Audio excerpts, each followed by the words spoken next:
Veg दम बिर्याणी आजकाल प्रत्येकालाच आवडते, ऑर्डरमध्ये देखील घेतली जाते. पण प्रश्न येतो तो भात मोकळा सुटसुटीत होत नाही किंवा बऱ्याचदा बिर्याणी खाताना खूपच कोरडी कोरडी वाटते. नाहीतर मग भाज्यांचं प्रमाण जास्त होतं, तांदूळ कमी होतो. तर याच संपूर्ण टिप्स जाणून घेण्याकरिता कोणत्या चुका टाळाव्यात, कोणत्या गोष्टी पाळाव्यात, या संपूर्ण गोष्टींसह मी आजची ही रेसिपी तुमच्यासोबत शेअर करणार आहे. अगदी तुम्ही ऑर्डर घेणार असाल तरी देखील अगदी मिनिटांसह किती वेळ कोणत्या गोष्टीसाठी द्यायचा आहे ते देखील अचूक पद्धतीने सांगितलेलं असल्यामुळे आजची ही रेसिपी फारच सोपी होणार आहे. नमस्कार, मी तेजश्री खाद्यप्रेमी या यूट्यूब चॅनलमध्ये तुम्हा सर्वांचं खूप खूप खूप मनापासून स्वागत करते. आज आपण बनवतोय अर्धा किलोच्या अचूक प्रमाणासह व्हेज दम बिर्याणी. चला तर मग लगेचच या व्हेज दम बिर्याणीच्या रेसिपीला सुरुवात करूया. तर सर्वात अगोदर आपण बरिस्ता करून घेतोय. त्यासाठी साधारणतः 5 ते 6 म्हणजे अर्धा किलो कांदे असे पातळ उभ्या आकारात कट करून घेतले. असे लांब लांब काप असले की बरिस्ता दिसायला जास्त छान दिसतो. सोबतच हे काप ना छान असे मोकळे करून घ्यायचे, ज्यामुळे ते पटकन तळले जातात आणि कुरकुरीत होतात. आता यांना कापण्याची सोपी पद्धत सांगते. एकतर तुम्ही कांद्याच्या 2 भाग करून पुन्हा एकदा त्याचे आडवे काप करायचे आणि आडव्याच पद्धतीने हा कापून घ्यायचा.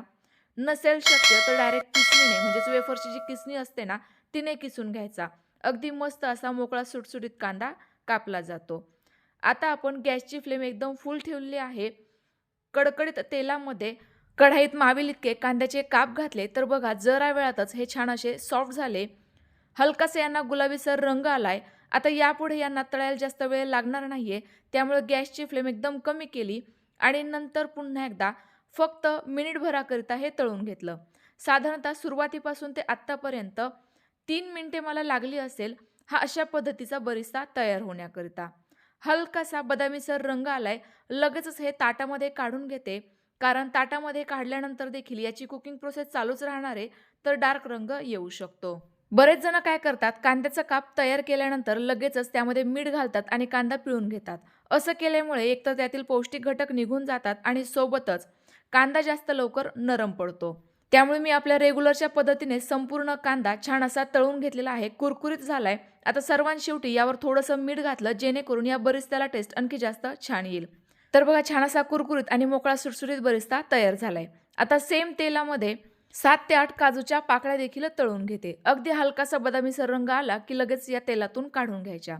यासोबत तुम्ही मनुका देखील घालू शकता. मला आवडत नाही त्यामुळे मी नाही घालणार. काजू घातल्यामुळे आपली व्हेज दम बिर्याणी आणखी जास्त छान दिसायलाही होते आणि त्यासोबत चवीला देखील हलकासा नटी फ्लेवर येतो. तुम्ही जर ऑर्डर घेत असेल तर काजू आणि मनुका दोनही आवर्जून वापरा. आता आपण भाज्या मॅरिनेट करून घेतोय. त्याकरिता 3 चमचे आलं, लसूण आणि मिरचीची पेस्ट घेतली. आता या भाज्या मॅरिनेट करण्याकरिता थोडंसं मोठंच भांडं वापरायचंय. लगेच घालूयात 1 वाटी फ्रेश ताजं दही. सोबतच काही सुके मसाले देखील घालूयात. पाव चमचा हळद, 1 चमचा लाल तिखट, अर्धा चमचा गरम मसाला, 2 चमचे धनापूड आणि 1 चमचा बिर्याणी मसाला. आवर्जून वापरा. कोणत्याही ब्रँडचा घेऊ शकता. चवीनुसार मीठ देखील घातलं. संपूर्ण जिन्नस छान अशी फेटून घेऊयात. यामुळे मसाल्यांचा फ्लेवर भाज्यांमध्ये छान असा उतरेल. आता यामध्ये मी जेवढं काही दही किंवा भाज्यांचं प्रमाण वापरणार आहे त्याचं वजनी प्रमाण मी डिस्क्रिप्शन बॉक्समध्ये देते. आता सध्याला वाटांचं प्रमाण सांगते.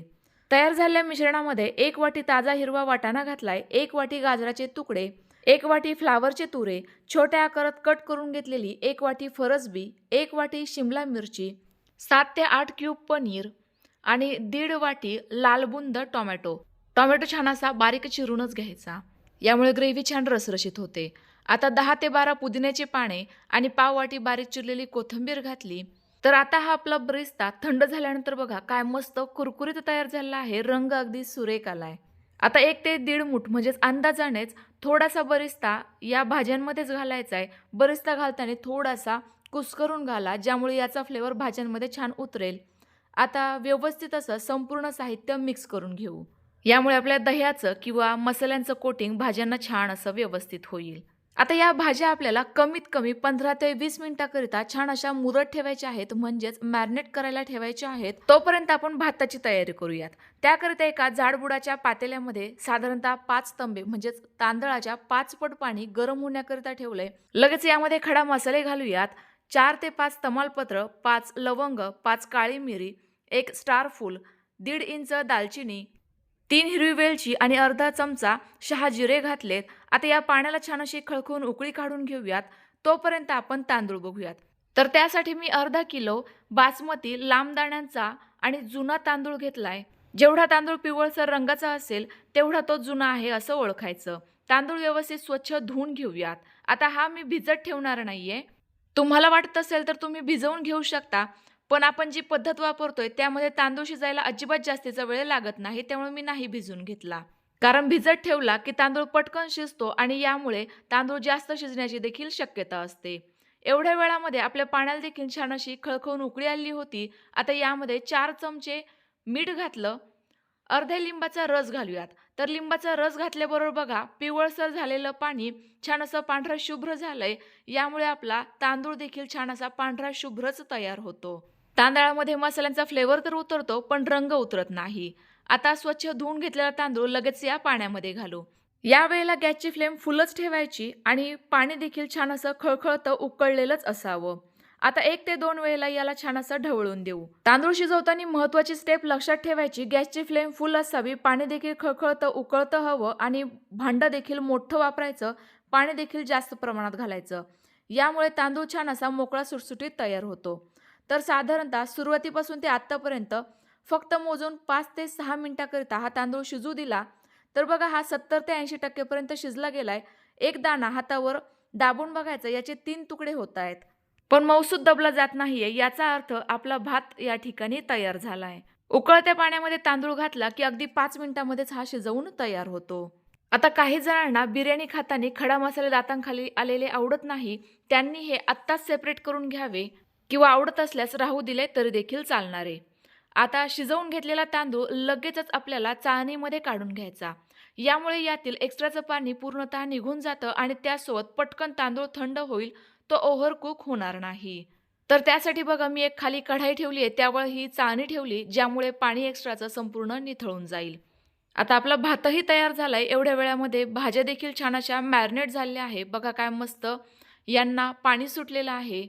याच्या अर्थी आपला जो काही मसाला होता, जो काही अर्क होता या भाज्यांमध्ये व्यवस्थित असा मुरला गेलाय.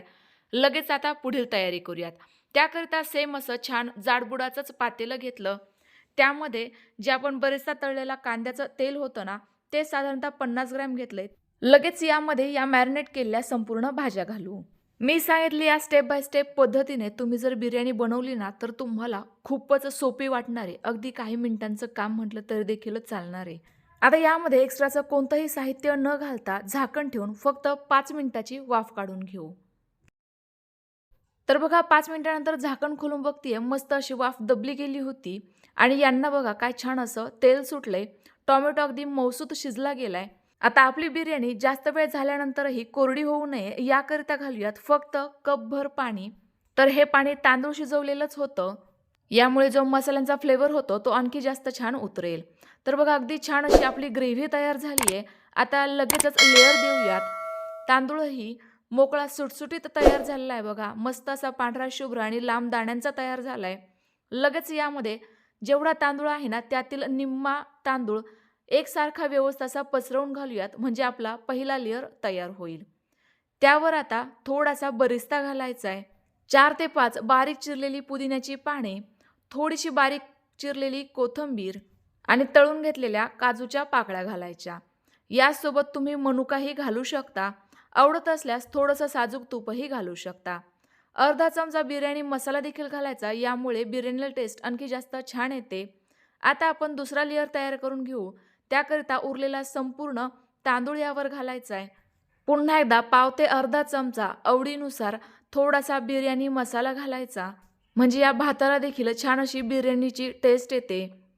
थोडासा बरिस्ता आणि सेम पद्धतीने बारीक चिरलेली पुदिन्याची पाने, कोथिंबीर आणि काजूच्या पाकळ्या घालायच्या.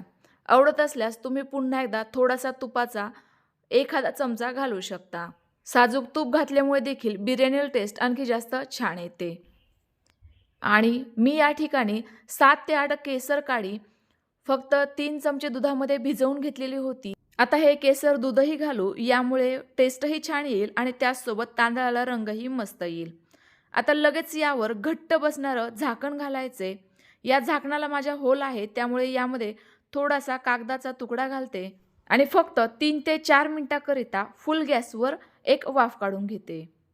आता 4 मिनिटे झाल्यानंतर आपल्या या बिर्याणीला छान असा दम देऊन घ्यायचा आहे. त्याकरिता तवा मी कडकडीत पहिले गरम करून घेणार आहे. त्यासाठी फक्त 1 ते 1.5 मिनिटाकरिता गॅसची फ्लेम फुल करते आणि यावर हे बिर्याणीचं भांडं ठेवते. तवा छान असा कडकडीत गरम झाला की लगेच गॅस एकदम कमी करायचा आहे आणि 10 मिनिटाकरिता बिर्याणीला छान असा दम देऊन घ्यायचा.